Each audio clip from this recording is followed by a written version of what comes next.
So, this being May 3rd, 2019, I am still Louis Griggs, and I'm tonight's guest, contributor, and for about 10 years I was the host here of the monthly sessions that Sunrise Center hosted. For most of those years I co-hosted it with Ellie Schomburg, and she had her own amazing story, and then I did it alone for a while when we wanted to move beyond just near-death experiences into other out-of-body experiences and our mediumship or whatever.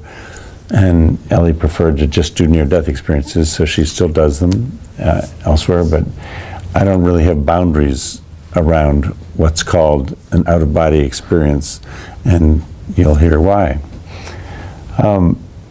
And do you all know about IANDS, IANDS? Okay, International Association of Near-Death Studies is what this is a local chapter of. And to be a local chapter, somebody here has to be a member of the national one, and I was all those years. And they also have a national conference every year that's amazing for those interested. And the North Bay chapter. And, sorry? We're the North Bay chapter. Yeah, this is the North Bay chapter, but I mean, there is a national group, and the really wonderful thing about IANDS is that they love to get people who have near-death experiences share their stories and then complement those presentations with scientists or other people who haven't had them but who are believers in them and are trying to understand more about them, but will this ever be able to be shown scientifically, you know? But at this stage we're still like, one of us thinks the earth is flat and one thinks it's round. And so science can't yet prove that these stories really happen. In fact, that reminds me of something I sometimes share, which is right after I started sharing them, which might now have been 20 years ago, 15 or 20 years ago, I and about 3 or 4 of us were videotaped on Discovery Channel. And we were just so proud, you know, that they wanted to interview us, until we watched it. And we discovered that what they did with our interviews was not compliment them with scientists who were believers, but compliment them with scientists who weren't, who said that this was not likely to have ever happened, these stories, and that they could easily replicate similar experiences with electrical stimulations and things like that. And we were so irritated for a while until it's actually one of the wonderful moments of our own consciousness, those of us who felt that way, where it wasn't I who said this, it was one of them who's been a speaker here, and he said, you know what, since science can't prove it, and they can't prove it didn't happen, we believe it happened, and it changed our life, so even if they're right, and it never happened, and we only imagined it because of brain damage, it so changed our life that you can't beat that. So whatever the truth is, we don't care, we know what we got out of it. So I thought, why not? If we could all feel that way about every phase we go through with our emotions and our consciousness or lack thereof as we grow, that's what it's about. Anyway, for about 20 years I never spoke of my first one, and many people don't, because it's so shocking to those close people with whom we share these things in the beginning, even we feeling confused about it, that we sort of half-heartedly say, you know, you won't believe what I think happened, you know, and then everybody goes, it's all right. You'll get over it and you'll recover. And we just learn to shut it down. But the good news is now that more of us are beginning to speak and people writing books on it and all that, it's now believed by enough people to be real.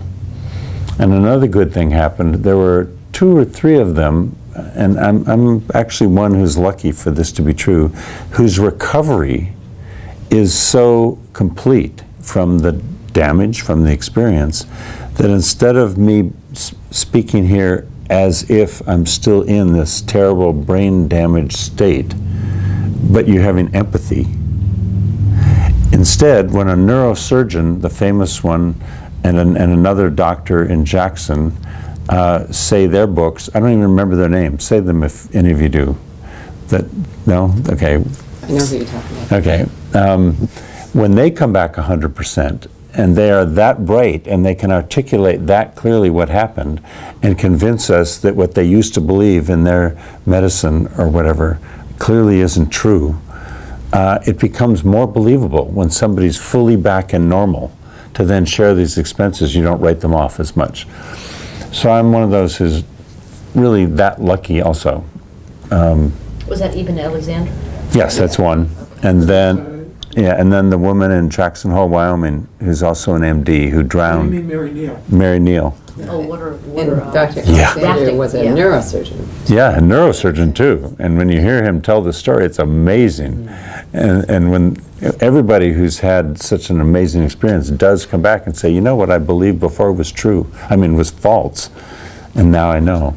In fact, one of my favorite moments of Ellie Chambers is that she has a long story, being a Polish girl from Germany whose family was killed in the camps, and then she and her mother were in New York, and then it happened while she was in New York on vacation, and because of all the evil she'd experienced in her life, she of course was convinced to be an atheist and there's no such thing as so-called God or spirituality or whatever, until she had her near-death experience. And what I love most about her, we all learn to love things about each other that are lovable, but what I love most about her is when she finally started to share that openly, which she didn't for a while, but now she does, so I dare, even on camera, say it. I just could see the light shine in her when she said, everything I had ever learned and taught, even professionally, I discovered was wrong. And now I'm still in process of learning how to love as fully as you learn in the light. It's something like that, but it's like a really touching story. So anyway, mine started on March 11, 77, when I had just moved here from Boston. I've been here 42 years, 43 now, and I totaled my car coming down University Avenue in Berkeley, over 80. There's a vegetable stand as you head toward the marina. You may or may not know that, but those of us who have these experiences, like you've all had whatever experiences you've had, we remember exactly everything, like the day Kennedy was shot or the day we were in the earthquake or whatever, right? So I totaled my car, my girlfriend's car actually, and the way in which some of our stories are different are the following, and then they all have some things in common, but one of the differences is many people after such an accident or a medical emergency stay and hover over the body to watch the surgery and or watch the accident and the cleaning up the mess. And then some, in addition to that, or not in addition to that, experience communication with deceased loved ones, or have a review of their life. These kinds of things happen. And then from that level, they are either given the choice to return, or they're not given the choice. They're told it's time to go back. And most of them, not all, say, I wish I hadn't had to come back, because it's so amazing there, I wish I could have stayed. But not all. Others came back because they had to be with that child or whatever. And I had none of those experiences. However, I had some experiences that some others have, but not all of those people who've had those, which was when I totaled the car, I was called in high speed through the tunnel, we use the word tunnel, all the way to the other end to pure and absolute white light. And words are never enough, but I experienced it and describe it as the absolute source of all energy and all love and all light, and of which we are all one, and from which we all come. For me, I just got, this is it. This is the source. So I don't use the word God or something else. I don't know what other word works, but there's definitely an energetic source for all this, whatever you want to believe other words are to describe it. And I was there. And the other great experience I had was that I heard a voice talk to me. And not everybody has that experience. Those who do often call it a conversation with God, like the author of 3 books that I've read all of. And the voice we hear, if we have that experience, is always the one we need to hear. Whatever language or gender or depth or sound it is, somehow it is known by whatever source that to have us hear, we have to be able to speak the way you'll hear it, you'll hear it, you'll hear it, I'll hear it. So this voice, immediately when I got into this late, said, Lewis, you are called here to have this conversation and to be sent back because you're not doing your work. So I was given very clear instructions that you don't get to choose if you're staying or going. We called you here and we're sending you back because you need a lesson. And having been raised as an Episcopalian, I somehow naturally felt like we weren't in body form up there, right? But it's as if I raised my arms like on the cross or something and said, take me, I'm yours, I surrender, I will do your work. And I was immediately told, no, Lewis, it's not my work you need to do, it's your work. So I was in this serious conversation needing to learn something I didn't yet know. But then I presumed that since I was in this source of all knowledge, that I would just be told what my life's purpose is. You know how we all sometimes wonder, what's my life's purpose, all of us? What am I here for? I thought, great, I'll be told. Nope. So when I said, all right, what is my work? I was asked an amazing question, which again is one we almost all ask ourselves, which is, what is it that keeps you from being all you're capable of being? Not doing. In fact, it was key for me to get that, because I had been pretty good at my life at doing what I wanted, which is very related to what I'm now going to tell you my learning was. But it was, what keeps me from being all that I'm capable of being? And I didn't know, but I could tell, since the truth was somewhere knowable, I better find it. So I had to dig very deeply and try to come up with as much authentic vulnerability and consciousness as I could. And I said, well, I don't really know, but it could have something to do with the fact that I was raised by loving, 65 years of marriage parents, and privately educated with a lot of privilege, and I never felt abuse, I never felt anything except luck and privilege. And I was told growing up that we are all one under God.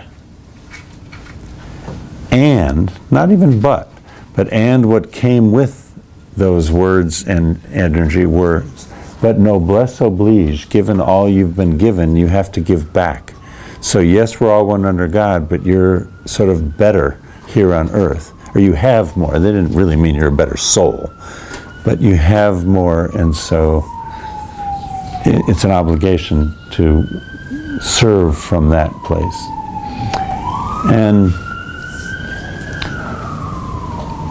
what I got out of that was actually the biggest learning I had ever had yet in my life, which is that having been raised that way with that kind of privilege in this continent, it could have happened in any other continent where the leaders, whether they be black or Asian or Middle Eastern or Latin, it's not really about melanin, but it is about class and prestige and leadership that has been developed or earned. And so I grew up with the gift of that. However, what tends all too often, not always, but all too often, to come with that is an arrogance, a righteousness, that we who've done this so well need to be recognized for that. And of course, we're so wonderful, we give the rest of you equal opportunity to be just as cool as we are. And that kind of arrogance, even if it's unconscious and unintended, is worldwide. 98% of the time in male leaders, and yes, there are one or two females just as bad, but not as many. Not as many. It's, okay. So having been growing up with that, even though it was all loving and we're all one under God, there was this righteousness that you're better. Well, up in the light in this conversation with God that I was called to in this car accident, I suddenly realized that that was what was keeping me from being able to be all I was capable of being. That somehow I sensed, even though I know we're all one under God, that I was lucky and had something the rest didn't have. And what I got in the light was, because of that, I never had learned how to do any of the bridging to relate to people of any diversity if they weren't very similar, from a very similar tribe. So I could see, so I never became a jerk, or I just could see, yes, we're all one under God, but I don't know how to relate to you. You're too different than I am. And guess what else I learned? Everyone else had learned how to do that. Because in this continent, that's what they needed to do, to deal with people who look like me. And again, in Africa, in other parts of the world, people who don't have the leadership skills or the gift of it would have to learn to do that. But those in power don't tend to do it very well. They get a little lost in the arrogance. So I had no idea how to relate to anybody different than me, except nicely, but I couldn't really connect. And when I said that in the white light, it reminded me of the best line in the movie Amadeus, where Mozart hit this perfect note and went, "There it is." And it's as if the voice of God then said, "There it is, Louis, there's your work." And I was sent back down the tunnel at the same high speed, and I remember in the car getting back into my body so clearly, like trying to put these tight rubber gloves on that surgeons have to wear.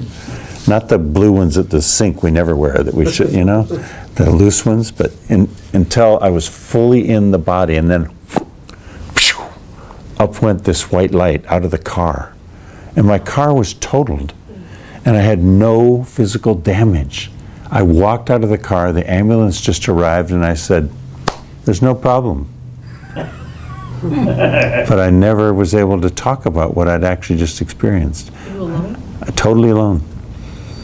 Except with my golden retriever, who was thrown out the window and he injured himself and he disappeared. It took me weeks to find him with somebody who's called Sherlock Bones. Over, I don't know where he is, but he found him 6 weeks later because somebody had picked him up at the racetrack in North Berkeley and taken him to a vet, and they kept him because he lost his tags and everything, apparently.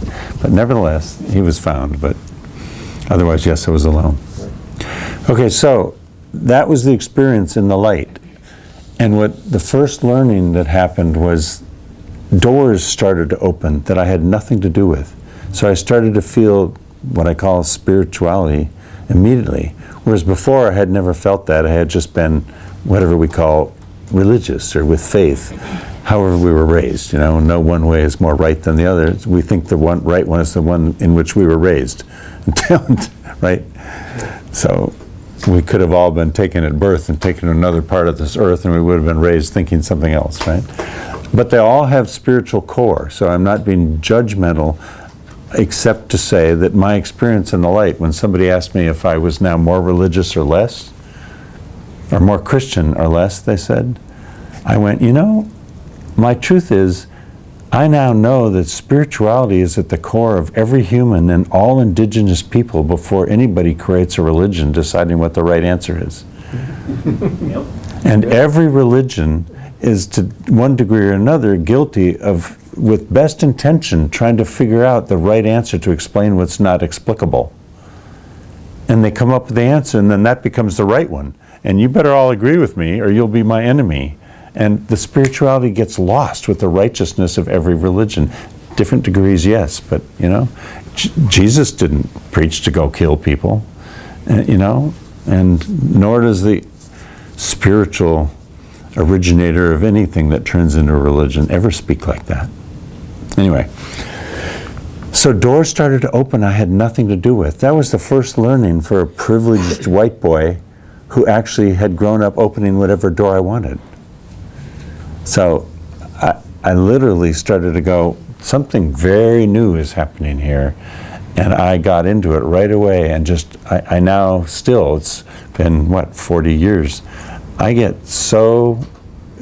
feel so good and safe when something happens that I have nothing to do with having created, but I feel called into that space.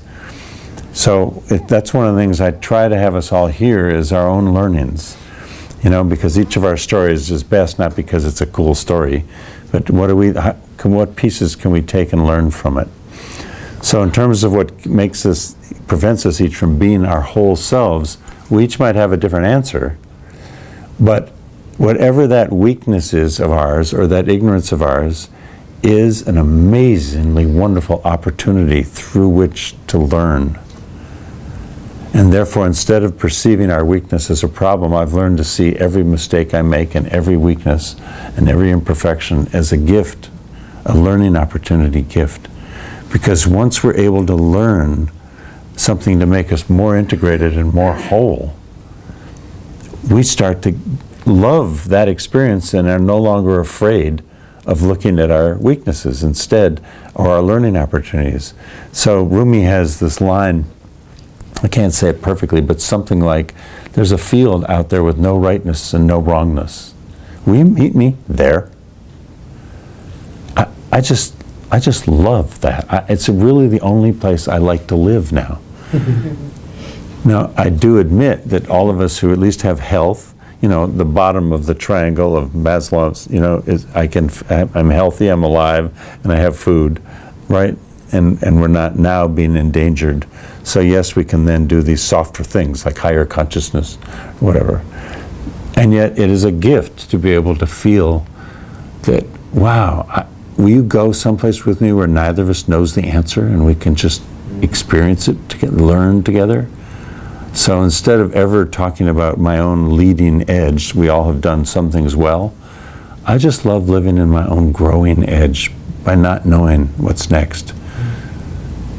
Instead of it scaring me, it's like I'm attracted to it, So that was the biggest learning. We're all one, we all come from the same source. And yet even there, when I discovered we all come from the same source, how can that be when every single one of us is living in the only DNA that's existed in the history of life on Earth? Well, it made it simple. We are simultaneously one to the extent that our souls came. And if you believe in prior lives, before this we lived in bodies that didn't look like these. Hello, that's pretty stunning for people. But to the extent you can believe it's true, we are absolutely one at the source. And we all have that in common. And I love that. And we're uniquely different. There's no one just like us, from DNA to childhood to life experiences, for better and worse. And there are all those differences and similarities in between, our oneness and our individual uniqueness. Well, I got that in the light. So when I was sent down to make my life's work, how to learn how to bridge the gap between me and anybody different, it became simple. Because instead of looking at all of this diversity as problematic or something to tolerate or something to be afraid of, I actually was able to just look in the eyes of every single human I meet, and it's like I go there first, as if, hi, part of me knows we're all one. Forgetting what differences we have. And from that place, then getting how unique we each are, it makes me actually want to learn about the differences that I see in our different bodies, our different melanin, our different gender, our different orientation, our different religion, our different culture, class, whatever. I see them all as learning opportunities now. And it's such a relief. I mean, even as a straight white guy, I'm totally comfortable saying it is such a relief not to always be right. Or to imagine that I even could possibly be so arrogant as to think there's some power in thinking you're right. It's like, whew. So That was the first one. And I've learned that if it's, before I go to the second one, if there are any questions about that, ask them. If there's anything you want to share that's similar about yourself, say so. And if not, I'll go on. What happened after that? Nothing yet? Then, okay, you can interrupt anytime.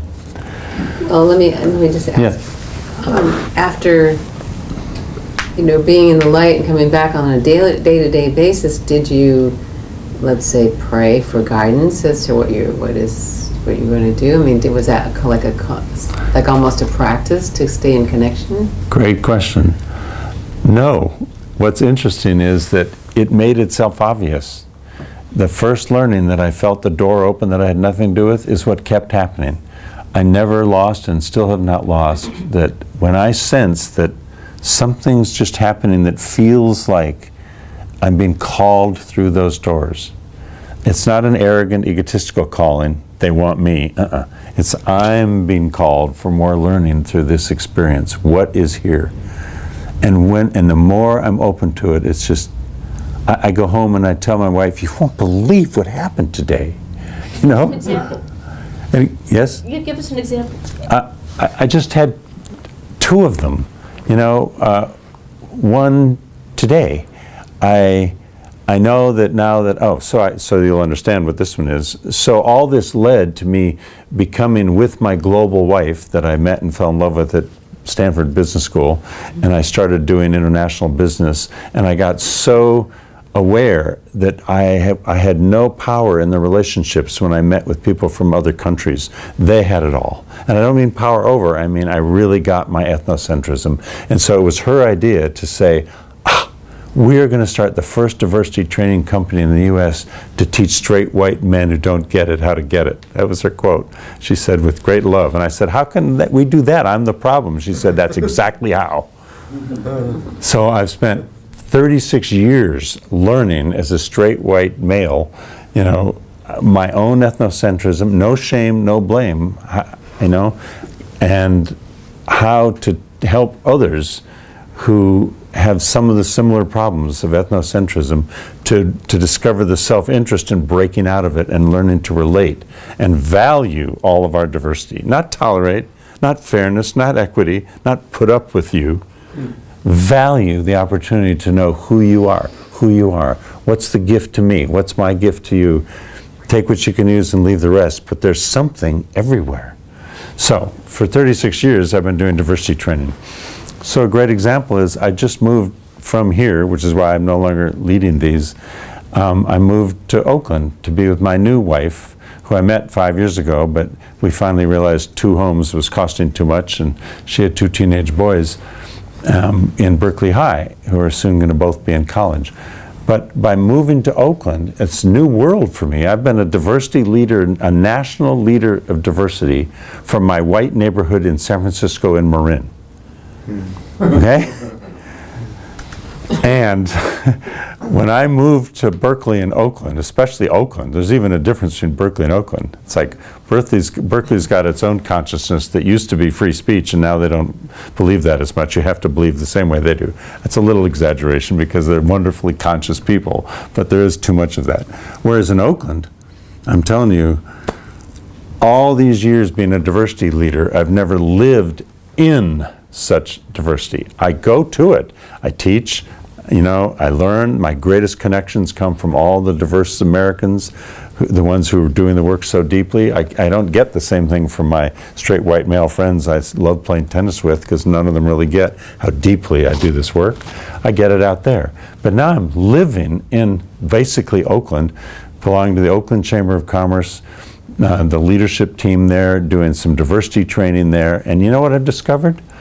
Unlike, this is exaggerated again, but there's some truth to it. Unlike San Francisco and Marin, with all of our West Coast, some people now call it left coast, with all of our progressive consciousness, which is fantastic, it's a little bit as if our attitude is, all right, you be your weird self, I'll be mine, and we all live together, it's fine, but I don't really have to relate to you.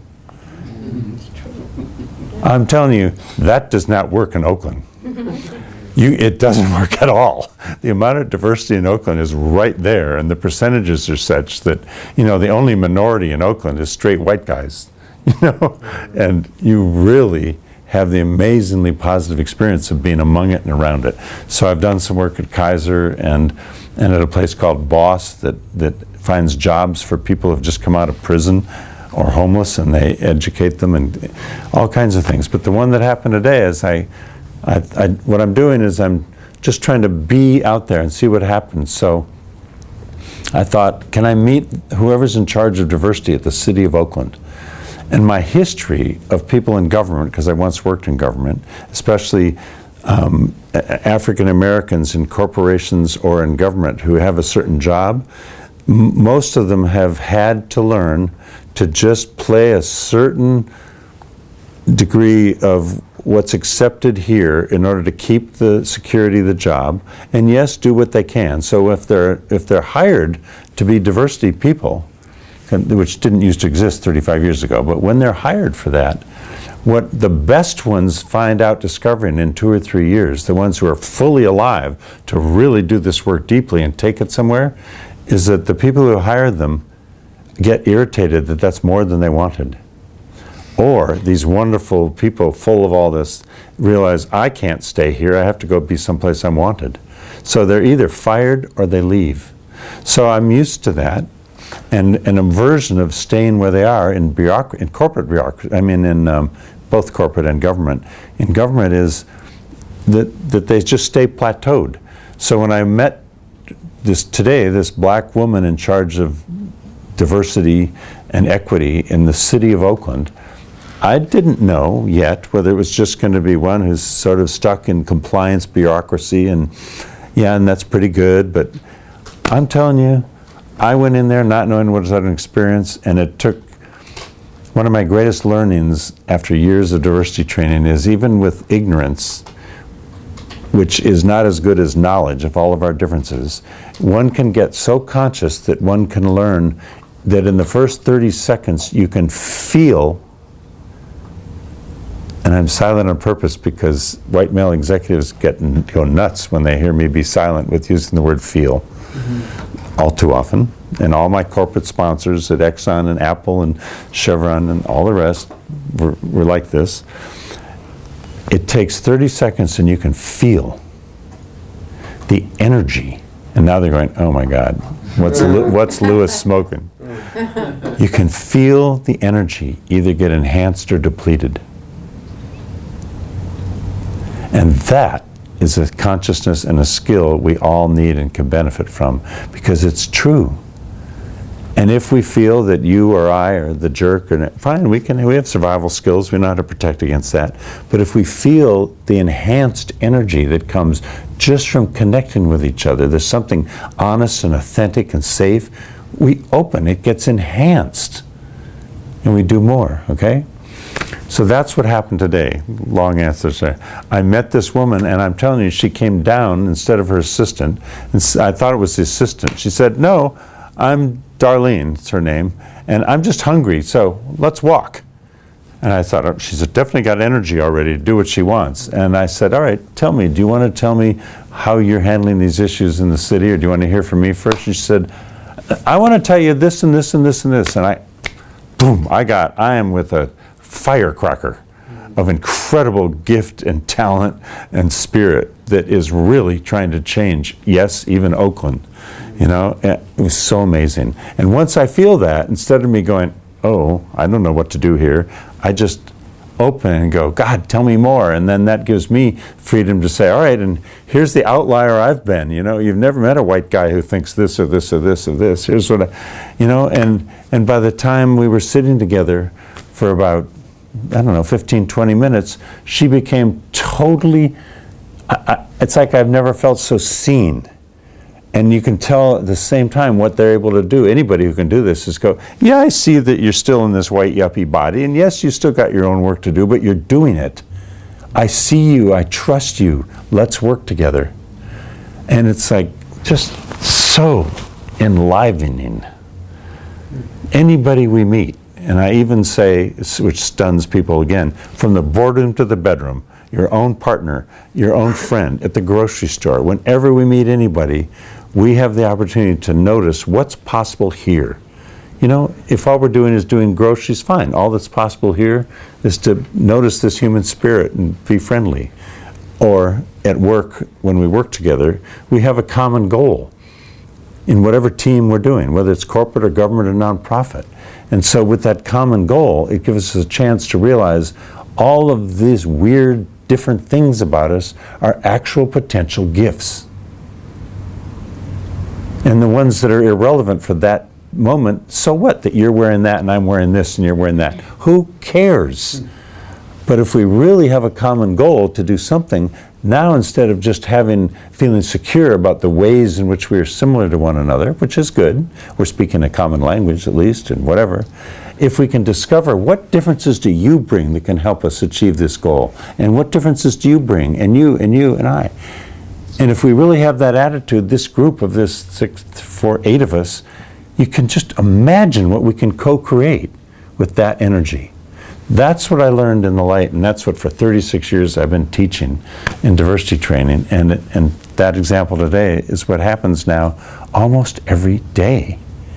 If I just go in without assuming anything, just open. Like, hi, why are we here together, you know? Let's hear your story, let's hear mine. It's just so amazing. Can I have some water, please? Anything else? Or should I go on? Go. Excuse me, room temperature or cold? Women always get to choose. Pardon me? Women always get to decide that. That's a healthy stereotype that I love living with. My wife, you know. Good call. That's right. Happy wife, happy life. I'm fine, so ask them. Is everybody fine with the temperature? Oh, you meant the water. Yeah, the water. See how much I have to learn? He's like, do you want It's always right here. He's gonna let you roll. Anyway, back to the water. Cold. Okay. This woman was gonna say, you decide. Exactly. I don't care. While the water thing is happening, and I don't want to get us too off track, I really totally get Thanks. that the part that you're talking about showing up, whether it's with a person at the grocery store line or whoever, in a place where stuff can happen. So I totally get that. What I wonder about is the white guy privilege thing. I actually had an experience where I'm working on a project in another place where I guess there's a kind of a history of white people, at least in their minds, taking over. And I must have represented that, even though I don't come from a background of privilege. So for the first time in my life, I experienced racism. Against you? Yeah, which is Right. really weird. It was like, wow, I didn't realize what this felt like, how hurtful it is. And so I wonder, you must have had that kind of experience. Every time I speak. Whether there's 50 or 500 in the room and there's only 1 to 5 straight white males in the room, when I'm pulled up in that stage, you can feel the entire room. No actions. The whole room's going, oh God, who invited this guy? What could he know about diversity? And that's legitimate, given history, to wonder that. So the answer I've had to learn, and I want you also to feel comfortable with, no shame, no blame, is that at every moment in every relationship, whether it's 10% or 50% or 90% my issue, or 10% or 50% or 90% the other's issue, could be any, no judgment, just notice that some piece of it might be mine. I can only work on fixing myself. So even if I think you're the problem, and everybody can see it and prove it, am I going to grow? We have to be able to go, wow, what's my piece in this?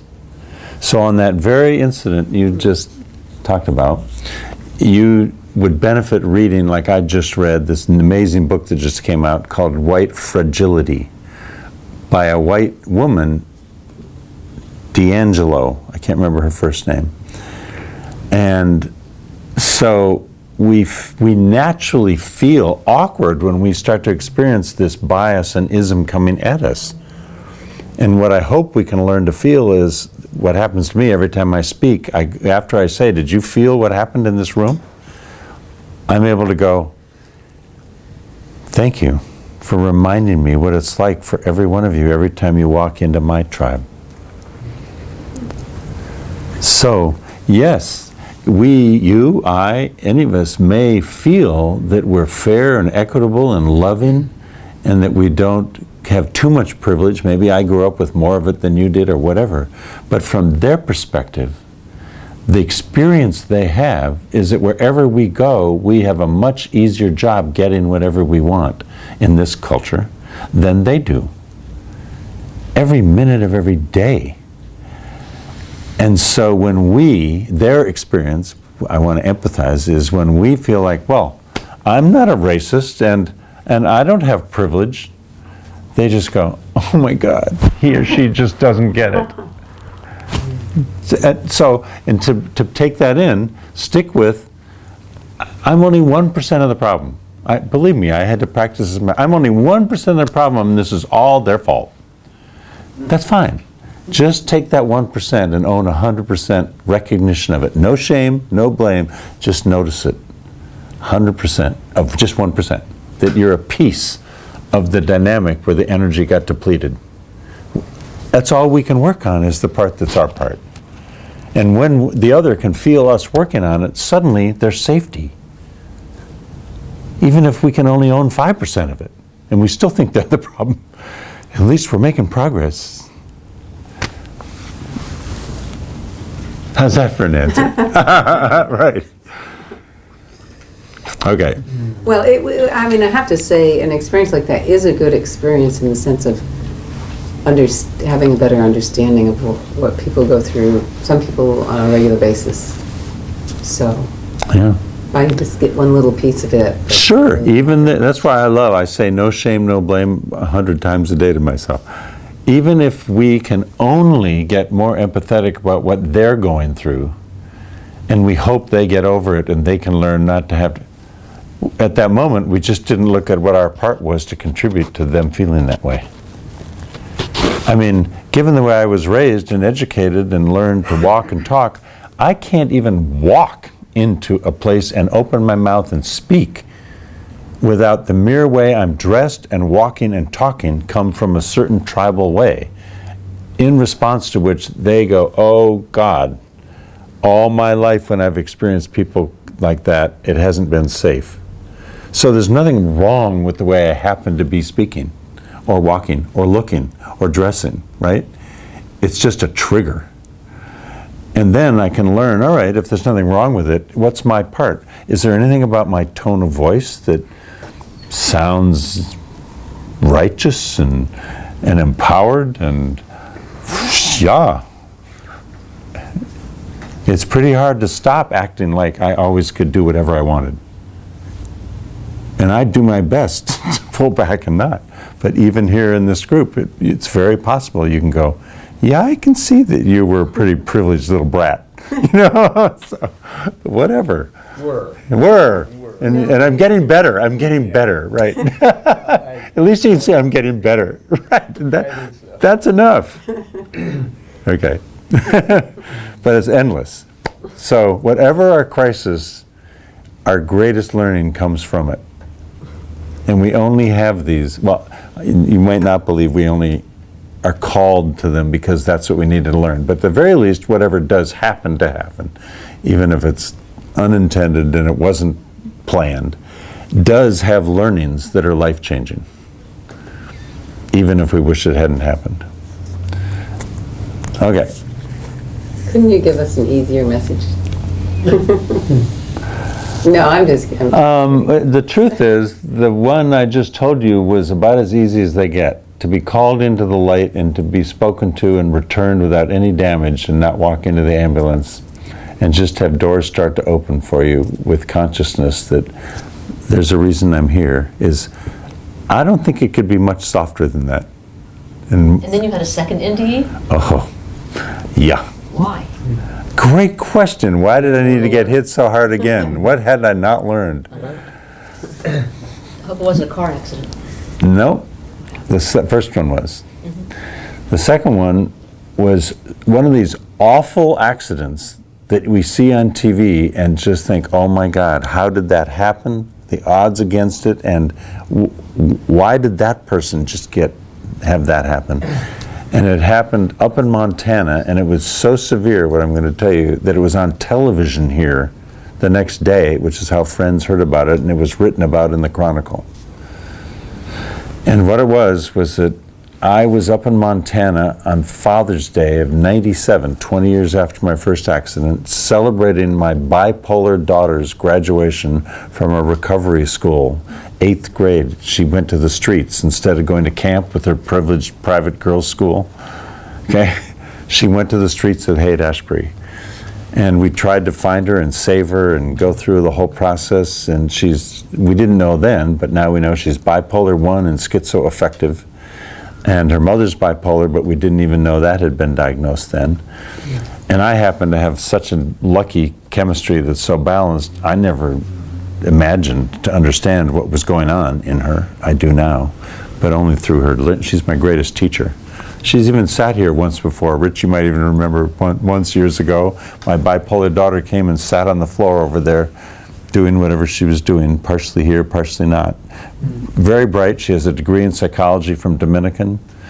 She's clever. She's as clever as her mother, but her chemistry is so up and down and schizoaffective, she says, I have to use those words, and that she can't be normal for more than about 5 hours in the middle of the day, and then she has to take 6 meds and go to sleep, or she hears voices that dominate and come in. And so anyway, we took her to celebrate, to be fixed, to be developed from 8th and 9th grade to a private place up in Montana.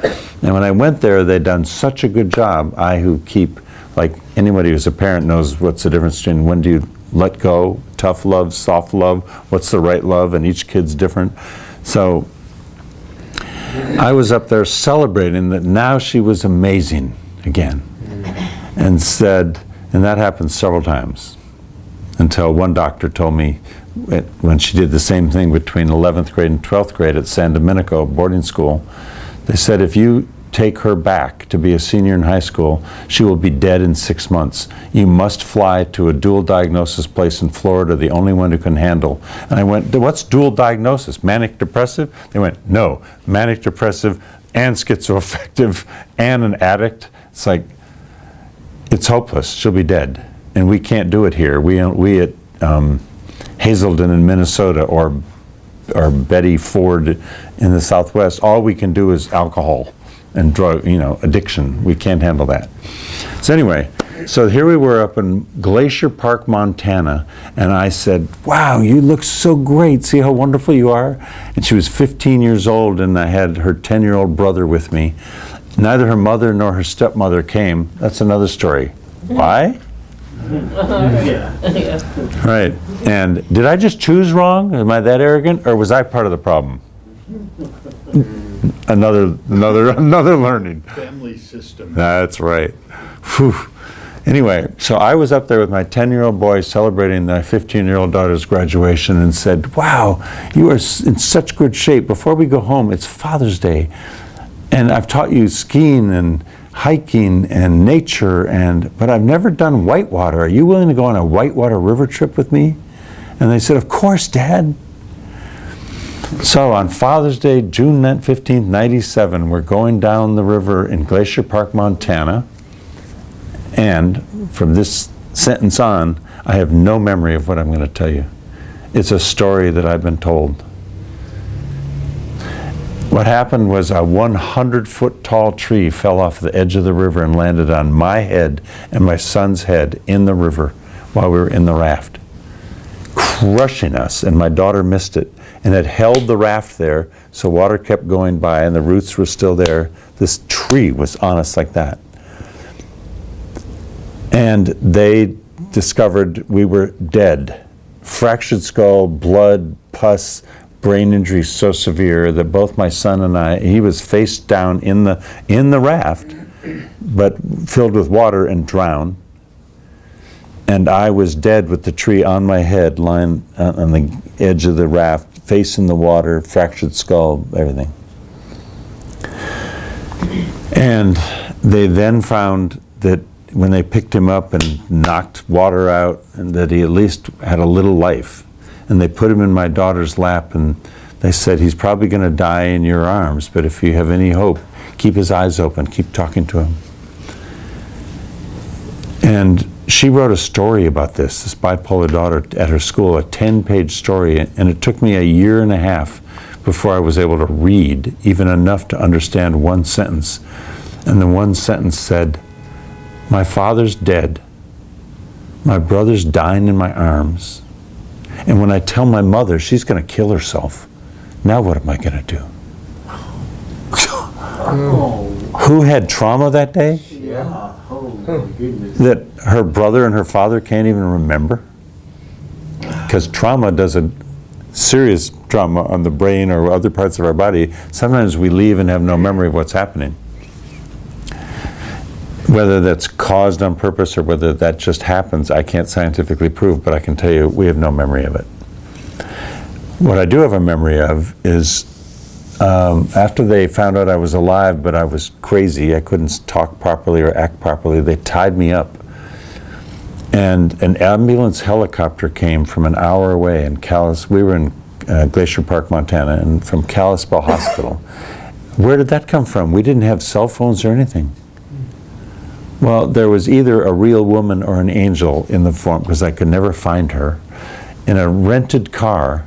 She was visiting from Texas in a rented car with the kind of car phone that had a box in the trunk. Remember, they were that strong. Now our cell phones can't be that strong. They'd give us cancer in 5 minutes, right? But and she happened to be where the river happened to meet the road enough, so she saw something happen over there, and she called 911. And an ambulance helicopter came from an hour away, took my son back because he only had an hour to live, and came back and got me because I had 4 hours to live, they thought, and put us both in intensive care in the hospital, and called my parents and my siblings and my wives, my wife and my prior wife, the mother of my kids and the stepmom, to come take what was likely to be a dead body back in the morning. And I came out of a coma 8 days later. And my son came out of a coma 2 days later, and he had mild brain injury, but we were able to afford to put him in a school that gave him special attention for 4 years of boarding school. And after 4 years of special attention daily, he got an 800 on his math SATs, and he's an engineer at GoPro, and he's fantastic. Mine was much more severe. I wasn't able to read, write, walk, or talk. I didn't know who I was when I came out of the coma, or my wife, or my mother, or my father, or my kids, or friends would visit me in the hospital, and I'd go, "Hi, who are you?" And they'd go, "Louis, I've known you for 20 years. Or I was your high school girlfriend," or whatever, you know? And I'm going, oh. Those I remember now. I remember that I had no idea who I was or how to read, write, walk, or talk. Why did I need this learning? Yeah. Well, I can tell you both the amazing learning and then my guess as to why this one was perfect. I know what I learned was that when I was trying to learn to walk again, and the good news is all that data is in the library. It's like a computer where the synapses are broken. The data is in there somewhere. So even though I had to regain everything as if from scratch, the speed of regaining it was much faster than when we were children, okay? But it took 3 years of hospitalized brain injury recovery. And it took 5 years before my daughter finally could say, "Now I see you're the same dad." That's a long process. And yet brain plasticity is so amazing that just the fact that when they predicted I would plateau at 30 to 50%, and they let me go at about 70%, and now I'm at moments 98% and at other moments 110% from the learnings. It's like an incredible miracle. what the brain, mind, body, and spirit will do on their own. So that was one learning. But the biggest learning I had that can be simplified, like the other one, we're all one and we're uniquely different. And I've been in the source from which we come. This one was like the opposite, not in a negative way, just in a complementary way, which is when I was trying to learn how to walk and holding those rails, I remember feeling, I have to use the metaphor, as if I'm in the center of a tornado or a hurricane, whichever one you can relate to, where the center is entirely still. So feel that. It's as if in my center, my core, I'm not even able to be in touch with my own body. That's part of the multitasking around the soul, the spirit, the essential core, is the body that I'm in. Mind, body, and spirit are 3 different words for a reason. All I was in touch with was what I called I am. And philosophers sometimes say, oh, forget the I, that's human ego. Just am. I got that I, soul, spirit, am just fine. That the soul and the spirit never dies, never is abused. It's pure light and love and energy. And that's true at this moment in the core of every single one of us. And around that, yep, there's a body. And it's either old or young or male or female or healthy or not healthy. It plays tennis or it walks or it can't. And then around that are other people, and around that is a car, and we drive it, and I mean, everything else is around that. And to the extent I learned, not only that that's enough when nothing else was accessible, so instead of ever feeling anger or resentment for what had happened, and without having read The Power of Positive Thinking and practicing this, I actually felt nothing but incredible gratitude that I am alive. And wow, and I know something this week I didn't know last week. I now know the difference between a giraffe and a truck. I remember when they showed me pictures and going, what is, you know, and then I learned, oh yeah, you're my daughter. You know, and then I learned how to drive. But since the accident happened in Montana and there was no reciprocity then by computers, nobody took my California driver's license away. But I knew that if I tried to drive now, I could accidentally kill my son or yours, or you know? So I waited. It took about 1.5 years before I even dared try it. And I hired a driving instructor. And see, that's when I'm 98% back. Mm-hmm. And after the test, he said, you're not ready. I had to go further before I was ready. But anyway, so why did I need that learning? I'm only guessing. Well, first, the good news that came out of it was I wasn't able to do anything more than one thing at a time. Now remember, I was type A and did all that stuff to be so successful and run a company and 25 to 50 employees and 23 award-winning diversity videos. And I created the National Diversity Conference, and I was on the Today Show and the CBS Morning News and Channel 4 and Channel 2. And I had 2 kids, and we traveled globally, and boy, was I type A. They took it all away. The accident took it all away. All of it, for a while. So that I could discover nothing more than just, without all of that, it's enough that I just am. And because I could only do one thing at a time, because here's a metaphor you can all relate to. Picture now you're sitting watching a symphony. You don't even have to be there. The brain's so amazing. Right now you can picture you're sitting watching a symphony. Now turn your eyes to the strings. And now the horns. Did you feel the editing in your brain of the sounds that went up and down? You focused more while you paid attention to the strings. Now you focus more. And it's like your brain edited. It's as if the sounds changed and went up or down a little so you could focus on them, like your eyes can focus more clearly.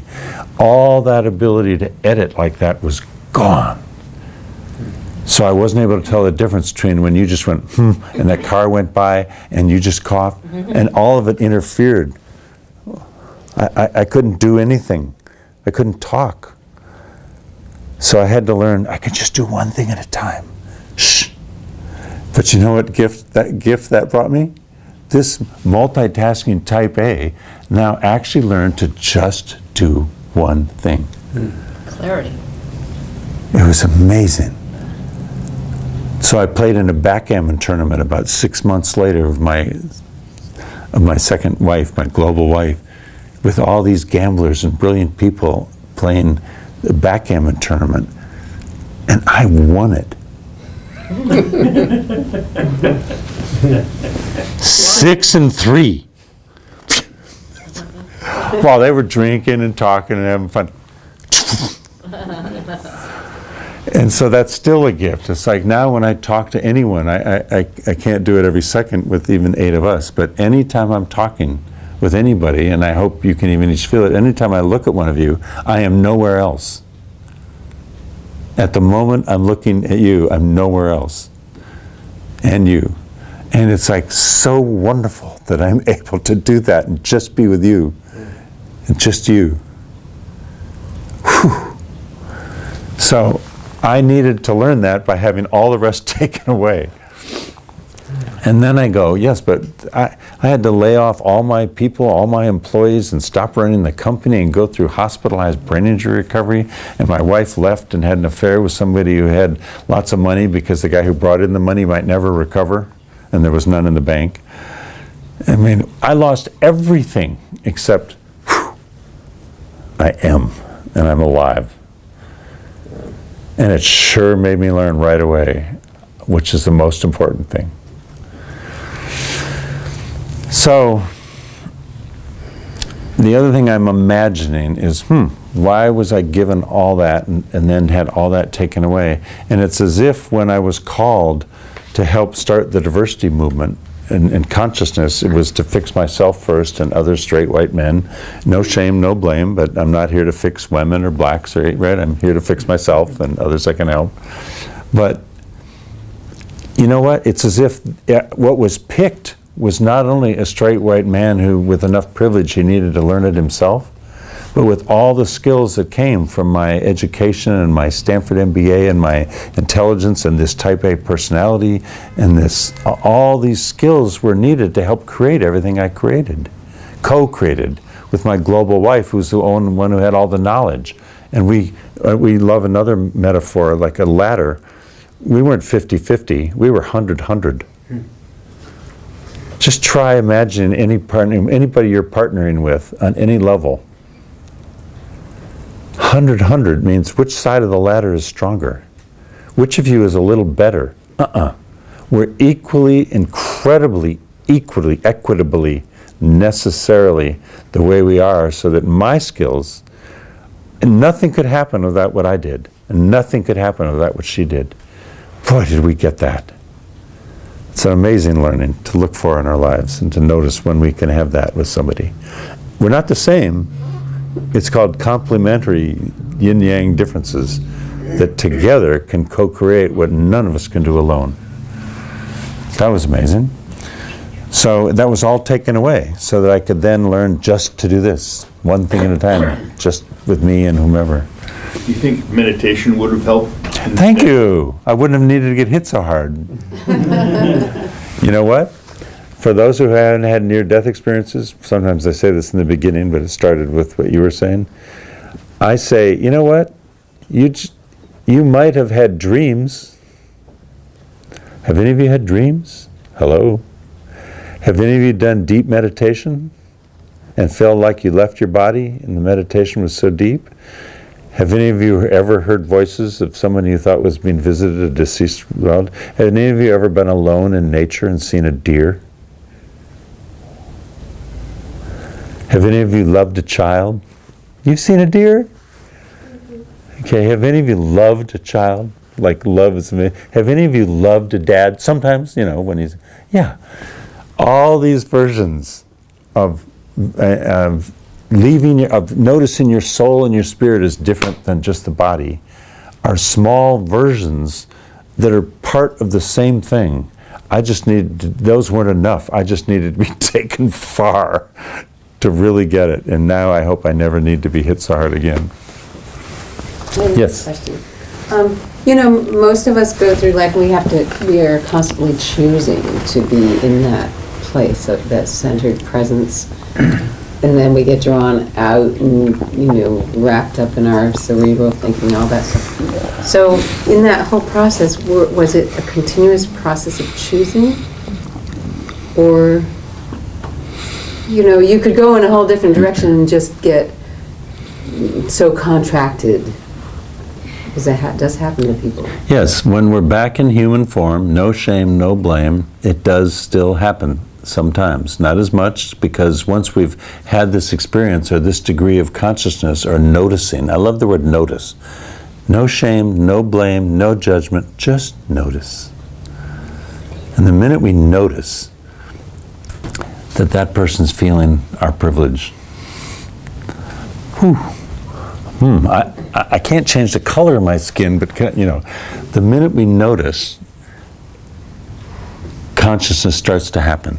So yes, either when I get into my prior method of being in the left brain or presenting, like even now, I would hope that I would trust that there are moments when suddenly I've slipped into this guy's talking like he's a presenter in front of an audience. And anyone who loves me enough would say, Louis, get back in. And when I come from pure authenticity that you can feel, you like that better and you can trust that. So I'm going to trust in this whole time. You've felt me in both degrees and back and forth, and in moments where you go, wow, I see you and I believe you. And moments you go, oh, there he goes again. So yes, it happens. And the goal is, if we notice it ourselves, it changes just like that. It doesn't take a disciplined practice, ideally. Maybe in the beginning it does. But it becomes just noticing and feeling the shift. And if I don't notice it quickly enough, and if you care enough about me, you go, get back. As will your lover or your friend or your child or your parent, Our kids are some of our greatest teachers that way, aren't they? Get back, Dad. Do you remember your 8 days in the coma? 0. There are people who do, who leave, and no, I never left. That's why my first one was called a perfect near-death experience by those who have righteous definitions of what that is. I had perfect memory of a conversation with God and everything that happened. That story has never changed. You watch my TED Talk, it's not changed.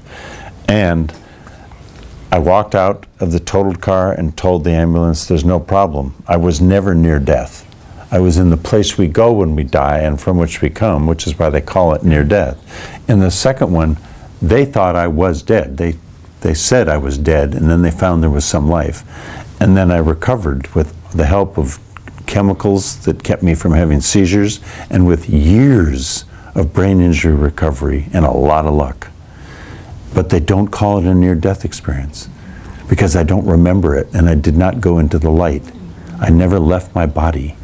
And some people say, yeah, the spirit was staying with the body and the mind to do everything possible to survive and then recover. Who knows? But they call that an out-of-body experience or all kinds of other wonderful words. And I don't use those labels. Well, so part of the question that I was really asking is, in that second episode, it sounds like you didn't slip into despair. I mean, it seems like that might be something that would happen to someone that, oh my gosh, I got to learn everything all over again. I'm not having faith maybe that you're going to come through it, and that's huge. Yes, and guess what? And your wife. Yeah, she was in trauma. I mean, she had to, I couldn't be left alone. I might fall off the cliff at Seacliff. I lived in Seacliff. So, I might fall off. I might walk out into the street. So, however, what you just said made me realize something. The consciousness that you have in order to ask what you just asked means that you have knowledge of what it's like to have all these things, and therefore you're imagining how terrible it felt to be without them. Okay? Okay? So all I can tell you is that when I discovered just I am and nothing else is working, I had no awareness of what I was missing. Oh, okay. So every single step was gratitude for amazing progress. Oh, like a toddler. Yes. I get So it. after a while, when I got more perspective, I began to notice, like 2 years later, I noticed I can't go back on the tennis court. So I'm not an expert tennis player. I'm a good mediocre weekender. That's called a 3.5 to 4, for those who know those numbers. So I want to get back to play tennis. I couldn't do it yet. And when I could, in the 3rd year, the 4th year, maybe 5th year, I pick up a tennis racket and I go out and I'm in like a 1.0. It's like, to hit a ball coming at you 90 miles an hour and hit it back on a curve and are you kidding me? I couldn't do any of that. And now I'm back. Like and Chauncey Gardner. Yeah. Remember that? Yes, I remember that. Being there. So that's what it's like. There was nothing but gratitude. And then when I gained more perspective, yes, I noticed I had to let go of all my employees and I had to sell the house and my wife's having an affair. I have to get divorced. And there were a lot of things that didn't feel good. And, I don't even use the word but anymore. And even in the midst of all of that, I got, you know what? I'm alive. I would have to believe that your I am experience is why your voice is so well modulated and balanced. Thank you. Really? You didn't sound like this before? No, I think he's accurate, which is why I said sometimes maybe I slip back into I'm performing or not fake performing, but I can speak to 500, or I can. So if you get that even half the time my voice is coming from a deeper, authentic core spot in me, thank you, that's exactly right. And I can feel, that's noticing, I can feel the difference. And I feel heard and seen when you can say that's even half true. Half the time it's true. It's like, thank you, yes. I was thinking you have TV anchor pipes. That one I don't know. Like you could be on mic and broadcast. Oh, that just happens. That's just the DNA of these vocal cords. But no, it is more grounded. Yeah, it's different than when I was up on a stage, and that's true. I think you probably radiate peace as much as any human I've ever encountered. Oh. That's why I keep coming back to hear you talk. Oh my God, thank you so much. And you know what I honestly love sharing every time somebody gives any compliment like that? And I have to be careful, I have to receive it first because it really feels great. And I feel really seen. And, not but, guess what? It takes one to know one. It is only that part of you that is so peaceful that sees that. Seriously. Yeah.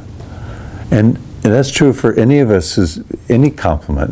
Thank you about you speaking in my voice too. That means there's an aspect of your own self and your own voice, whether you sing or play a trumpet or I don't know what, or meditate. There's something about you that senses that the way you're able to because it's true for you too.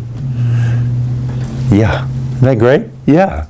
And just to learn to take compliments, to feel seen, instead of ego going, oh no, thank you. It's just, no. It's like, yeah. See, even just the smiling. Look. It makes me smile more. What else? There's certainly more stories I can tell, but it's much. I love having us all involved. I'm curious if you remember when you really got the no shame, no blame thing that you talk about so often. Like, was there some moment or event where you really, that gelled as a awareness? Yeah, the truth is that came from the first near-death experience. Because when I started to discover, really discover, what I needed to learn as a straight, white, privileged, privately educated, yuppie, that with no shame, that this is the body I'm in and this is how I was raised. And, and when One of the first humans who interacted with me in these ways is a woman who lives here in Marin, who I knew in high school in Minnesota. And she's lesbian and lives with her partner here. And when we were in high school, I played tennis with her and thought she was cute and all that. And when she looked at me and said, when I started doing diversity training, and said, Louis, I want you to really hear something. I've always known you. I've always loved you. You're wonderful. And maybe now you can hear that when you speak this way or say this, it triggers a reaction in me now that I'm out and all that, that I want you to be able to learn with me. And I would go, wow, thank you. Thank you. I didn't know that. Really? You know? So yeah, that's always possible if we're open with no shame and no blame, you know, because she wasn't shaming or blaming me. And so the only reason any of us wants to change is if it's in our own self-interest to learn and change and have the circumstance be better. Otherwise, we stay the same because we're happy with however it is. So yeah, I did learn long ago. I say it all the time. Now, maybe in the beginning I didn't say it as often. But yeah, I've always got... It doesn't work for me to feel shame about myself. I have to own it. You know, when I realized how proud my family was up in the north, that they were so successful in these states with food and lumber and all that, and that they never supported slavery. In fact, this wonderful entrepreneur was a colonel in the Civil War, and he helped create 2 states of Minnesota and Washington, and the family was so proud of that. No slavery. Well, how long did it take me to go, well, yeah, but where are the Native Americans? How could you possibly have helped create 2 states with all this food and lumber and not have either the Native Americans used as resources and or killed? Or even with best intention, taken off their tribe to come teach them to be like us. All of these things happen. Oh, no. So, did I do that? No. Am I one who privileges, who benefits from the privilege of all that came? Absolutely. Guess what? We all are. And if we can all get that there's histories behind all of us, men, women, black, white, Asian, wherever we came from, whatever, there are histories that we really need to all have come out and learn without shame and blame, but with noticing and owning, yeah, that was true, and now what do we want? Now how do we have true equity? Not for fairness for the other people. It's when is it in our self-interest to notice that the climate is changing?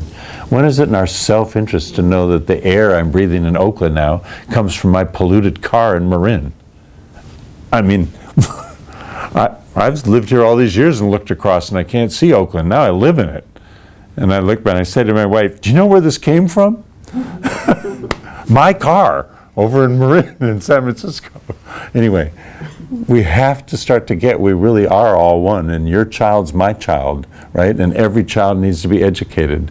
And we all need to be healthy, and that isn't supposed to be liberal or progressive. That's supposed to be, we're one, and we're all impacted, and it costs us much more money to put them in prison than it does to educate them. Etc., etc., etc. Whoa. So I have a response. Thank you. When you talk no shame, no blame, that strikes me as really shockingly unsophisticated psychologically. I have done a great deal of work with shame personally, and shame is radioactive, that's my experience, red hot, and it takes an enormous amount of effort to remove the automatic running away from. And so it's not something one does with conscious will or will alone, just I'm not going to be ashamed. No, it takes a lot of work. So maybe you didn't have those particular patterns, but for other people, shame is a really big deal and a big obstacle. That's really wise. And thank you. That's another great example of now when I take that in, I have the opportunity to notice all of the next things. What part of me actually still has shame from all the way I was raised and hasn't dealt with it? And, not but, and what part of me actually didn't ever feel the kind of shame that even my wife and other people felt because they were told they're never enough. Yeah. And I was told, you're perfect. Yeah. So, yes, So there's... that may simply not be your pattern. Well, no, peace. I want to take the part take what I can use and leave the rest. Yeah. I actually mean, thank you. I can feel that there has to be some, at least you heard me say, there's this history and the Native Americans aren't alive and I didn't do it, but it had to have happened. So the way I said it, you couldn't feel shame. You could feel ownership, but just barely. No. So I'm serious, I bet that hidden underneath within me, there is some shame that I've never dealt with. In addition to being raised with such privilege and told how perfect I was, instead of that I wasn't enough, that I never had to feel much shame the way some people do. I'm just pointing out in dealing with others that they have obstacles you don't. Yes, and, thank you. And the third one is exactly that. And this is what I've learned. My wife, who's got 2 master's degrees and grew up with a leading family in Germany and America and helped run the World Bank, I thought she had as much privilege as I. She feels, as my first wife did, that being raised by an amazing man who was so famous and powerful, it was as if he made them feel like they're just not enough. And they feel not enough. I actually, in my own life, never until the recovery from brain injury did I ever know what it felt like not to feel enough. Yeah. And so there's another good learning. When I am not the same as I was before the brain injury. I may be 100% back and I have other gifts I never had. There's no way I can now do what I did before. And in this recovery, part of me is feeling for the first time in my life, wow, am I really enough? I can't be as amazing as I was. Do I feel shame? I feel embarrassment, loss. So I begin to imagine. So thank you, because you just helped me get all 3 of those are true. Now, does it matter which is 10%, 50%, or 90%? No. What matters is that you help me just get that. All 3 of them. Seriously. That's how we help each other, and that's why the learning never ends if we're open to it.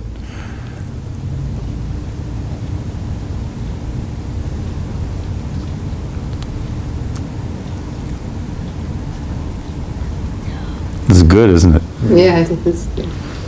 It's really good. This is how we can help each other. This is how we can share, how we can be authentic. I have a visual I'd like to share. I used to run down in San Francisco at the end of the bridge, and one day looked up and there were these huge cumulonimbus clouds, and out of the clouds came this water spout which reached down to the water. And what you could see is a line, almost like a drawing, like a pen mark. It's right through the center and all the way up. So when you were talking about the place, that place that you get to, which is just right there in the center, is actually visible from a distance in a water spout. That's good. Yeah. Thank you. That's really good. Because that reminds me of what is that when I sit in the center where there's total stillness, it is like the center of a hurricane or tornado. But the part I didn't say, you just said, it's as if right at the core, at the center of each of us, is this opening that goes out of what we call the 8th chakra, all the way to the source. And all that light comes in to us. So that's one of the things I felt there in the center of that tornado was, whew, there's a hole up here and it's all light. Thank you. And the other thing that came up too is when my mom was 93 and she's in the nursing home, and she was losing it, not lucid most of the time at that point. when I'm standing right with my sisters at one point, and all of a sudden she just said, "I am alive." And I thought that was so cool. Out of all of that, just to That's come right. through with this idea, I am alive. That's this right. realization.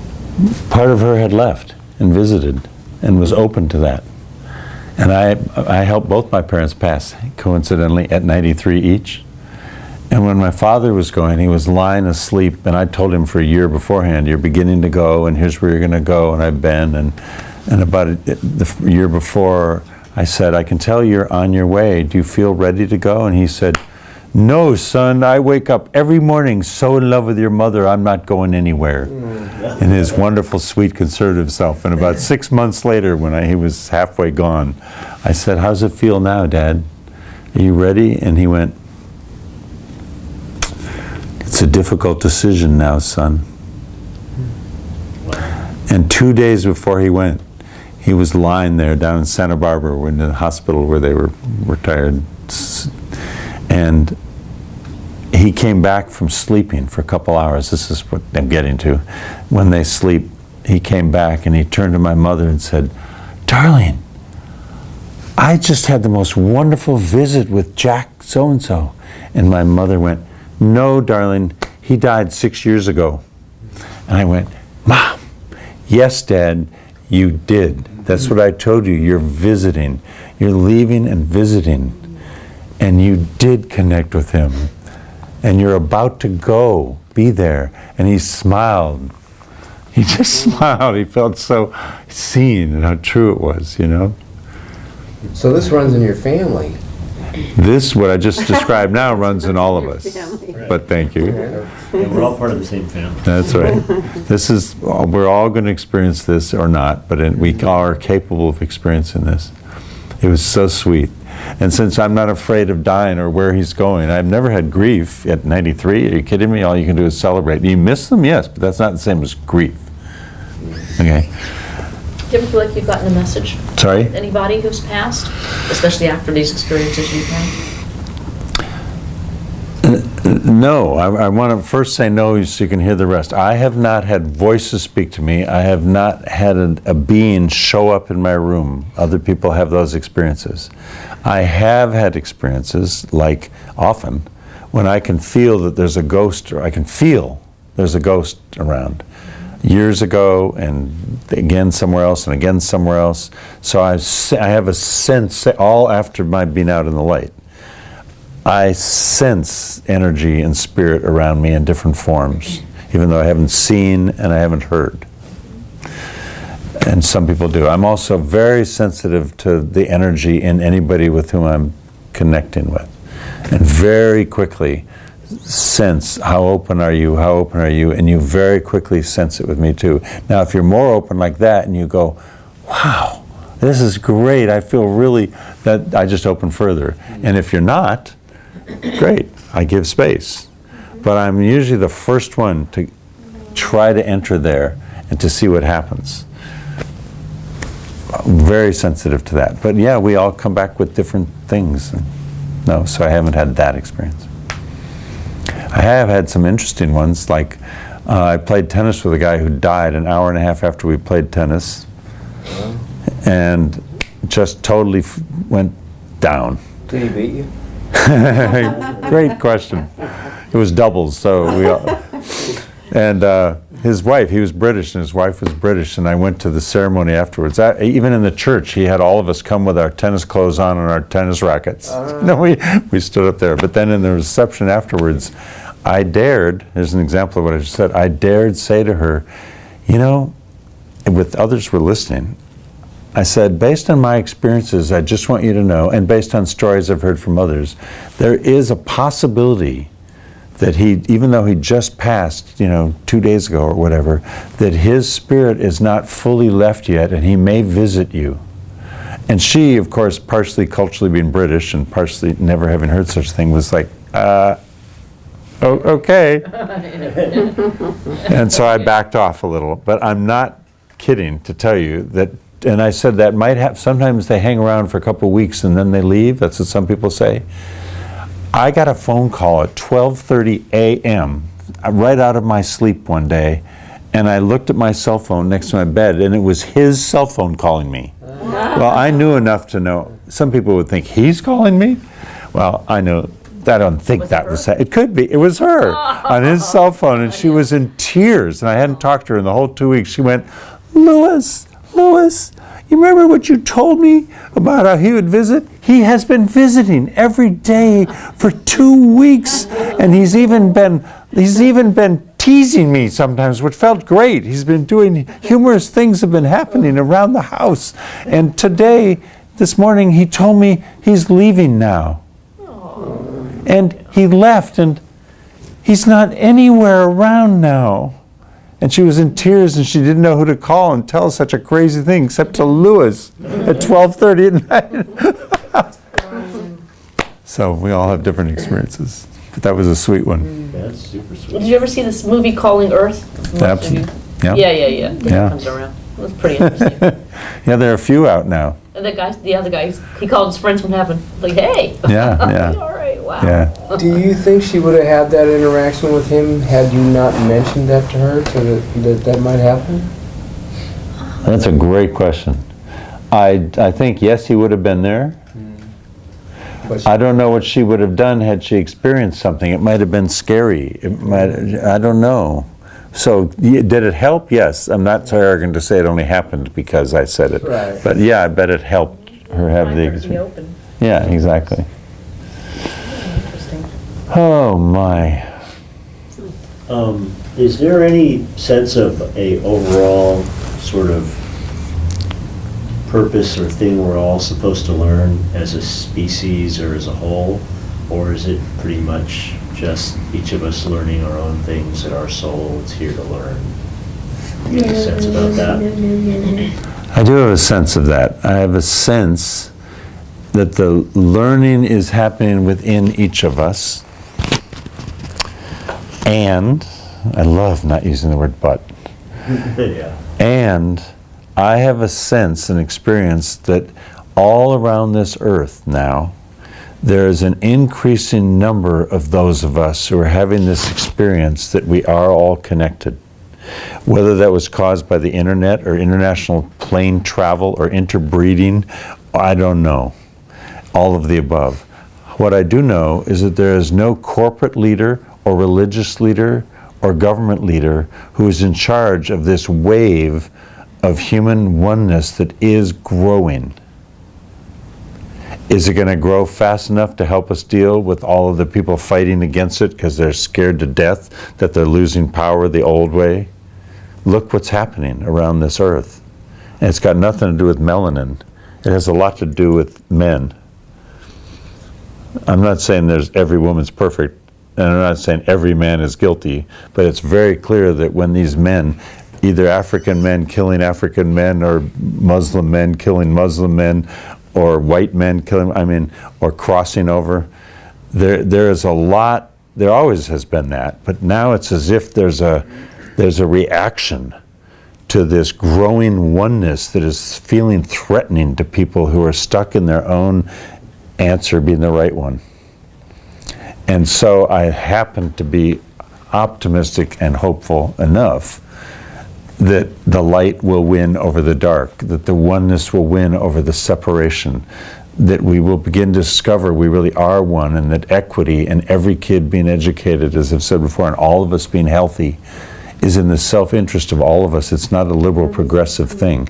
I, as a registered Republican, I'm almost embarrassed to say, given what they look like now, but I wish I could go out there and say, it's in our own self-interest that every company, every government, all democracy, and all free enterprise will benefit by making sure every single child is equally well educated and all of us are healthy. How we do that, I don't know, but that feels like self-interest to me. It doesn't feel like progressive liberalism. Like, when are we going to get it? And we're all breathing the same air and drinking the water, and we are getting it. I feel very optimistic about that. And no one's in charge. It's coming from within each one of us. And we're evolving. It's amazing. Could you please infiltrate the Republicans and get rid of that guy? Yeah. I was one of those, when all 19 stood up there, I went, never Trump. It's not going to happen. It couldn't possibly happen. He couldn't even be there on 18. And no, he can't be nominated. And no, he won't get elected. And I'm still saying, I still hope the Republicans pick someone else, because I hope enough stuff comes out that he doesn't make it. But if he does, he'll lose. Because even though some of us might agree with some things that he has asked for, you may or may not, I do, some, the MBA in me, and others I'm going, oh my God, how could we have such a narcissistic, act this way and this dishonestly? So for me, it's not about party. I voted for Obama once and Romney once because I wanted the human wonderfulness of Obama, and then I wanted the economy fixed. And I'm a centrist. I'm really not left or right. But I'm as far left as you can get on human rights issues and as far right as you can get on some international issues and some financial issues. But I don't consider them right and left or right and wrong. Basically, I love democracy because I want the diversity of all of our perspectives to be expressed, all of them, so that we can find the best way to have a common denominator. And 51-49 is great. And people who call 55-45 a landslide don't get it. If there are 100 people standing there and 55 vote this, are you kidding me? That's almost a tie. Anyway, I'm a believer in democracy and our diversity. I have just a little tiny comment. Good. And it's not based on history, and it's not based on facts or anything. It's just, I don't really share the men thing. The men are the fault, the problem? Yeah, I really don't. Yeah, I don't either. Okay. And so, it's a tiny point, but that's just my own personal It's okay. feeling about it. Women can be just as gnarly as men. I agree with that too. Whatever. The way I would say that is look at who's doing the killing, okay, and who's doing the violence against others, against women and children. And yes, some women are. But the way I go, we can be equally destructive, even though not in that way. Just different forms of destruction. Thank you. It's exactly. Manipulative or That's exactly right. cruel, all kinds of things. Males from back in the cave, we are capable, without judgment, theoretically we're capable of going to kill that buffalo without having feelings and bring it back. And women are capable of growing a child within and loving it and relating to other and giving love and intimacy even more than the most loving, intimate man on average. I'm talking about normal shaped curves. So, but guess what? That's bad news about what men can do. The good news of that strength is what we can do to lift that car and take our child out from under it, or all kinds of ways we can use amazing strength and power that isn't harmful, and the yin yang of the male and female strength is a fantastic way of being a male.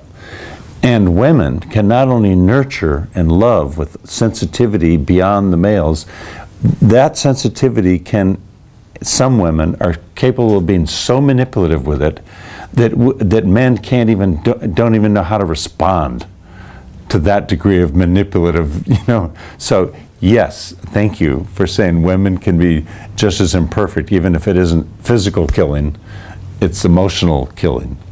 So the demographics are what they are about how men are doing this, but you're quite right, we're all here together. And until we get that and have real yin-yang equity, until women are half of every home and government and corporation, that will help. But thank you.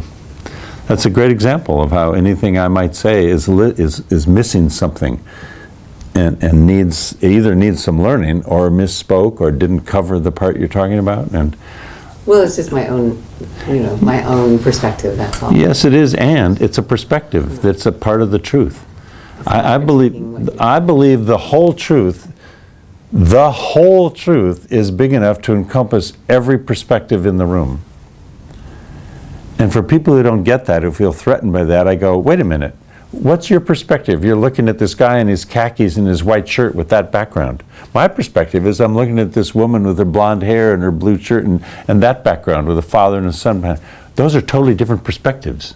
So, if we can just get that from each of our bodies and each of our life experiences, we have different perspectives than every single other person, and then get that the space is big enough to have each of these perspectives be equally true, then we're safe.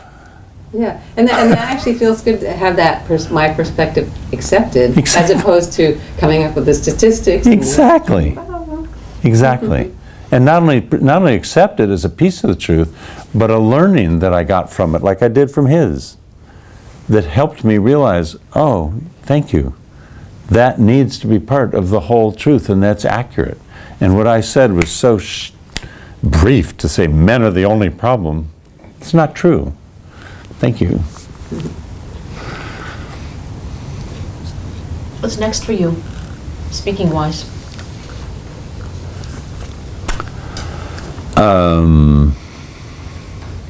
I don't know. I have to look at my calendar. I so live in the present. It's like today I was in Oakland City Council talking about diversity, and last night, and I ran a near-death workshop in Berkeley last week, and I went to the Stanford Business School group of women entrepreneurs and learned something, and I did diversity at the college prep private school in Oakland that it may be college prep and private, but it looks like the UN.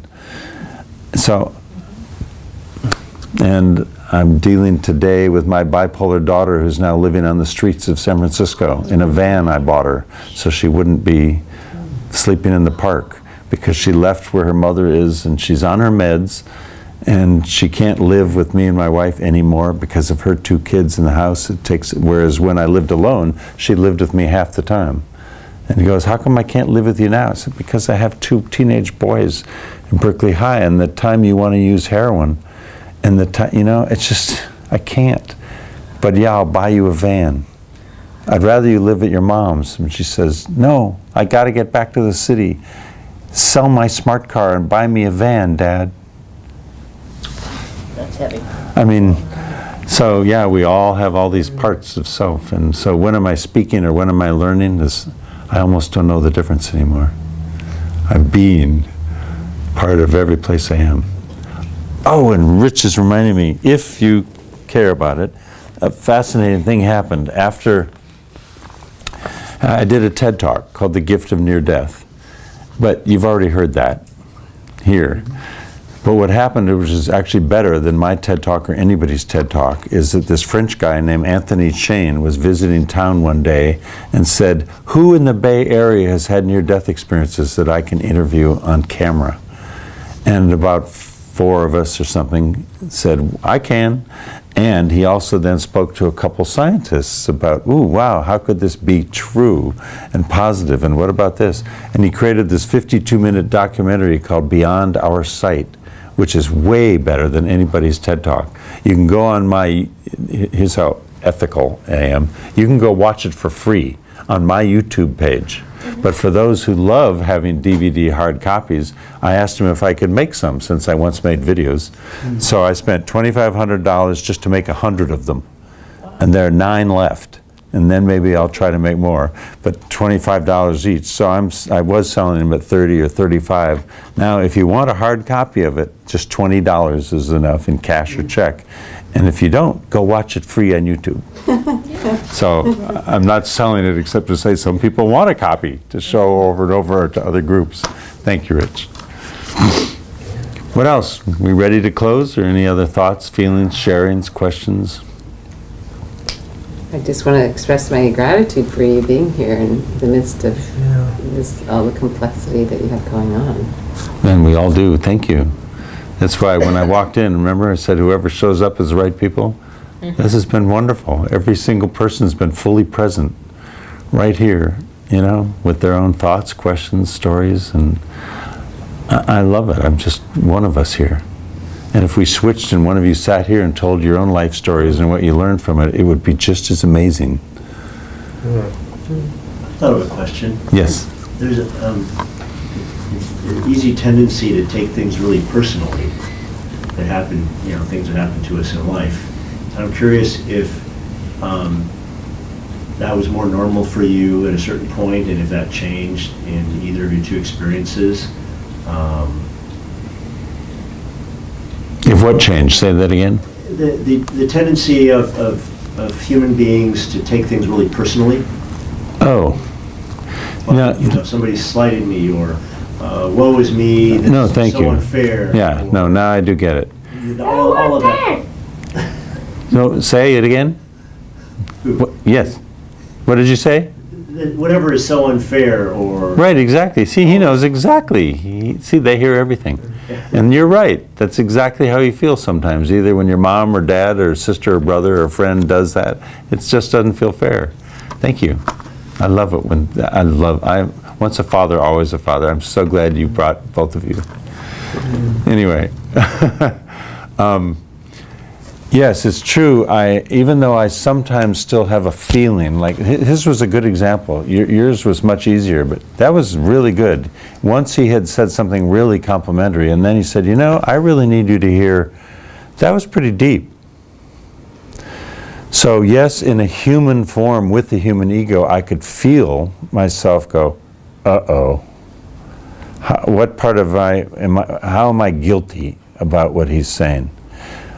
But I very quickly leave that out, the guilt and the shame, and I learn to go, as you heard me and watched me do, like, wow, not only might there be something there through which and from which I can learn, thank you, but I opened further and I felt it. I almost felt some tears of real, like, almost shame. Like, it's true. Look how easily I've gotten away from really feeling that the only way my family could create a state had to have been at the cost of a lot of people. So, yes, I no longer, when any feedback comes, take it in a negatively personal, defensive way. I'm better able to just go, okay, I almost have to do this and breathe and say, thank you, what is my learning here? And I'm not faking it. But I'm strong enough to be able to do it. I'm not pretending, but it does mix with, uh-oh, what do I need to learn here? With, okay, what can I learn here? You know, but that took learning.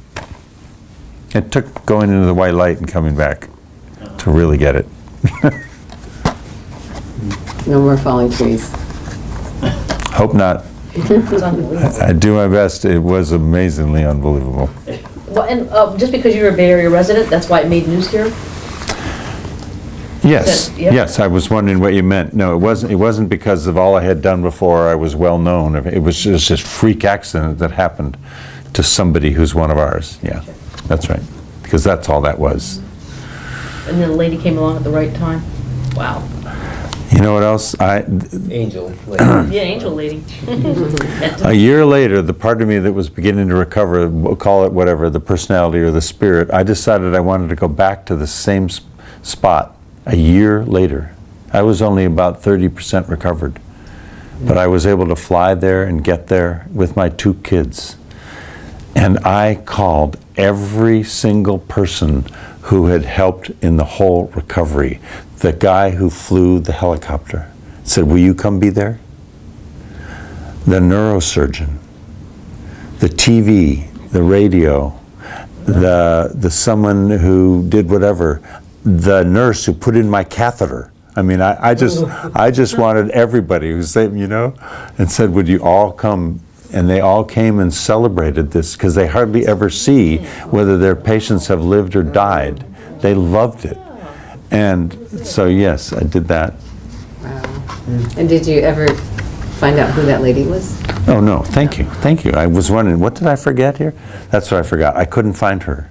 I went all the way back to, I started, in fact, with, if 911 was called, that's what the hospital said, the helicopter, I called AT&T, or I called whoever, happened to be AT&T, and said, can you look back in your records a year ago and see 911 and what time of day that somebody called? And yes, they were able to. But they couldn't tell you. That's right. They said it was a woman in Texas. And I tried to go back, and either they aren't allowed legally to tell me who she was in case there's legal consequences or fairness and equity, or somebody said, maybe she didn't exist, maybe it was just an angel. Well, yeah, that's what Right. Angel. Or both. Yeah. There's an angel in all of There's us. an angel in Texas. There's an angel in all, that's right. I feel a country song. That's right, that's right. Yeah, she wasn't there. Amazing experience, though. And just a year ago, on the 20th anniversary, I took my same 2 kids back, and my current wife, who'd never, of course, been there. And we, this time, went down the river. I wasn't able to a year after the accident. I couldn't go back down the river at all. Okay? But this time, I went down the river with the same 2 guides who were in the raft with us. They had to drive 5 hours away. 20 years later, they said, I'm not going to miss this for anything. They came, and it was on Father's Day last summer. Seriously, and 2 of them left their families and their kids, these fathers, just to come go down the raft with us, stop at the spot where the accident happened, and tell us what had happened. Oh my gosh. And for my son and I go, really? This is where I was dead, and you picked up my son here, and you got the water out of him, and you, oh my God, we heard the whole story. And when we heard it, we then got in the raft and finished. Oh gosh. Terrifying if the white water was going to cause another accident, but it was all 1s and 2s. It wasn't 3s and 4s, you know. It was like a raft trip. It was great. Well, that's so inspired that you would even think to do that to make I know. completion. He's not afraid of nothing. I Right? should have been. No. You know what that reminds me of? For why did this accident happen? Was it all called? How are we each responsible? Remember, even if only 1% for everything in every relationship and every dynamic? Well, guess what? 21 years ago now, on Father's Day 97, Father's Day 97, when this accident happened, and I took my kids to do it, the raft people said, I don't know, the water is so high and fast and wide, and there are broken trees in the river, and there's a law that says it's too dangerous after the water is at certain speed and certain height that we aren't able to go. You know what I did? I said, what is the limit that's allowed and not allowed? And they said, we're at it. And I said, at it? Do you mean if you were over it, you would not be allowed to take me, but since you're at it, you are allowed to take me? And they said, yes, Mr. Griggs, but if you sign here, no liability and everything. And no one else was going down the river. So they let us go alone in a little raft with 1 guide, and all the other guides who had nothing else to do that day just wanted to go and see what was on in the river.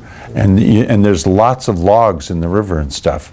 But you know, a rubber raft touches a log, so what? I wasn't afraid of that. Little did I know that what was going to happen was another whole tree was going to land and hit me on my head. So, do you think I sued them for being responsible? Not only would it not have helped, because I'm not like that anyway, but I'd signed a release. It never would have happened had I just said, I don't think it's a good day to go down. Right. And look at all Well, you you would were have there. missed out on. Yeah. Yeah, but amazing how life changes with everything, right? Would I have still had that wife have an affair because would we have still made more money? Would I have had to sell the house, get divorced, lay off all my employees, not continue the company? No. But what would have happened? Who knows? And now I'm in the best relationship I've ever had. Finally, someone who happens to be weird enough like me to think monogamy is the best way to live. You know, it's like there may only be 10% of us, but I just love being this way. You know. Anyway, thank you all. It's been really fun. Thank you, Rich, for having me. Thank you, Rich. Thanks for coming back. It's my pleasure. And I love the people who were here, just the right number, so we could all be